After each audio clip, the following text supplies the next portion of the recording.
Thiruvananthapuram medical college ആശുപത്രി superintendent doctor BS സുനിൽകുമാറിനെ മാറ്റി. Superintendent പദവിയിൽ നിന്ന് മാറ്റണമെന്നാവശ്യപ്പെട്ട് സുനിൽകുമാർ നേരത്തെ കത്ത് നൽകിയിരുന്നു.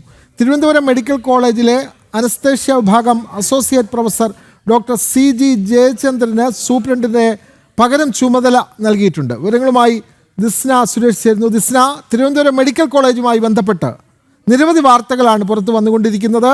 അവിടുത്തെ ഉപകരണങ്ങൾ കൃത്യമായി അത് ലഭിക്കുന്നില്ല എന്നുള്ള പരാതി അവിടുത്തെ വകുപ്പ് മേധാവി തന്നെ നേരത്തെ പറഞ്ഞത് വലിയ വിവാദമായിരുന്നു. പിന്നീട് സൂപ്രണ്ട് ഇപ്പോൾ സ്വയം തന്നെ മാറ്റണമെന്നാവശ്യപ്പെട്ട് കത്ത് നൽകി. ഡോക്ടർ BS സുനിൽകുമാറിനെ അങ്ങനെ ഇപ്പോൾ മാറ്റിയിരിക്കുന്നു. കൂടുതൽ വിശദാംശങ്ങൾ എന്തെല്ലാമാണ് ദിസ്ന?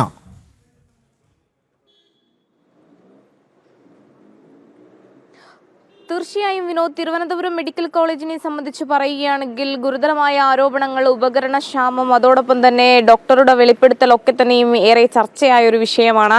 എന്തായാലും ആ സമയത്താണ് ഇത്തരത്തിൽ രാജി കത്തുമായി സൂപ്രണ്ട് മുന്നോട്ട് വരുന്നത്. രാജി സ്വീകരിക്കില്ല തുടങ്ങിയ കാര്യങ്ങളൊക്കെ തന്നെയും ഉണ്ടായിരുന്നു. പക്ഷേ ഇന്നലെയായിരുന്നു ഈ രാജിയുമായി ബന്ധപ്പെട്ട അവസാന ദിവസം ഉണ്ടായിരുന്നത്. തുടർന്നാണ് ഈ തരത്തിലുള്ള ഒരു നടപടി എടുത്തത് എന്ന് തന്നെയാണ് നമുക്ക് മനസ്സിലാക്കാൻ സാധിക്കുന്നത്. ഡോക്ടർ BS സുനിൽകുമാറിനെ മാറ്റി ഡോക്ടർ CG ജയചന്ദ്രനാണ് പുതിയ ചുമതല നൽകിയത് എന്ന് തന്നെയാണ് നിലവിലുള്ള ഉത്തരവിൽ പറയുന്നത്. പക്ഷേ ആ ഉത്തരവിൽ പ്രധാനമായും പറഞ്ഞിട്ടുള്ളത് ഗവേഷണ ആവശ്യത്തിനായി തനിക്ക് പുറത്തു പോകേണ്ട ഒരു ആവശ്യത്തിന് വേണ്ടിയാണ് ഇത്തരത്തിൽ ഈ ഒരു മാറ്റം ആവശ്യപ്പെടുന്നത് തുടങ്ങിയ കാര്യങ്ങൾ ചൂണ്ടിക്കാട്ടിക്കൊണ്ടാണ് ഇത്തരത്തിലൊരു ഉത്തരവ് പുറത്തു വന്നിട്ടുള്ളത്. പക്ഷേ നമുക്കറിയാം, ഡോക്ടർ ഹാരിസിന്റെ വെളിപ്പെടുത്തലും അതോടൊപ്പം തന്നെ ഈ ഉപകരണക്ഷാമവുമായി ബന്ധപ്പെട്ട പ്രശ്നങ്ങൾ പരിഹരിക്കാൻ കഴിയുന്നില്ലെന്നും സൂപ്രണ്ട് ആയതിനു ശേഷം കൂടുതൽ കാര്യങ്ങൾ ചെയ്യേണ്ടി വരുന്നു എന്നും തുടങ്ങിയ കാര്യങ്ങൾ ചൂണ്ടിക്കാട്ടിയാണ് സൂപ്രണ്ട് കഴിഞ്ഞ ദിവസം രാജിക്കത്ത് നൽകിയത്. ഇതൊക്കെ അദ്ദേഹത്തെ അസ്വസ്ഥനാക്കിയിരുന്നു എന്നത് നമുക്ക് അതിൽ നിന്നും വ്യക്തമാണ്.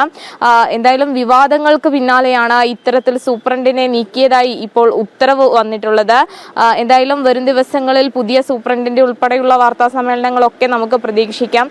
നമുക്കറിയാം, നേരത്തെ വിനോദ് സൂചിപ്പിച്ചതുപോലെ തന്നെ ഉപകരണക്ഷാമം ഇപ്പോഴും തുടരുന്ന ഒരു സാഹചര്യമുണ്ട്. വിതരണക്കാർ നിലവിലുള്ള സ്റ്റോക്ക് തിരിച്ചു വാങ്ങുന്ന ഒരു അവസ്ഥ, അവർക്ക് കൃത്യമായി കുടിശ്ശിക ലഭിക്കണമെന്ന് പറയുന്നു. ഒരു മെഡിക്കൽ കോളേജിൽ മാത്രമേ വിതരണക്കാർക്ക് കൃത്യമായി കുടിശ്ശിക നൽകിയിട്ടുള്ളൂ. അതോടൊപ്പം തന്നെ ഗുരുതരമായി ഉയർന്നു വരുന്ന ആരോപണങ്ങൾ, ചികിത്സാ പിഴവുകൾ ഉൾപ്പെടെയുള്ള ആരോപണങ്ങൾ തിരുവനന്തപുരം മെഡിക്കൽ കോളേജിലുണ്ട്. അതിനിടയിലാണ് വിവാദങ്ങൾക്കൊടുവിൽ ഇപ്പോൾ സൂപ്രണ്ടിനെയും മാറ്റി പുതിയ സൂപ്രണ്ടിനെ നിയമിച്ചിരിക്കുന്നത്. വിനോദ്, തീർച്ചയായും തിരുവനന്തപുരം മെഡിക്കൽ കോളേജ് ആശുപത്രിയിലെ സൂപ്രണ്ട് തന്നെ ആ പദവിയിൽ നിന്ന് ഒഴിവാക്കണമെന്നാവശ്യപ്പെട്ട് നേരത്തെ കത്ത് നൽകിയിരുന്നു.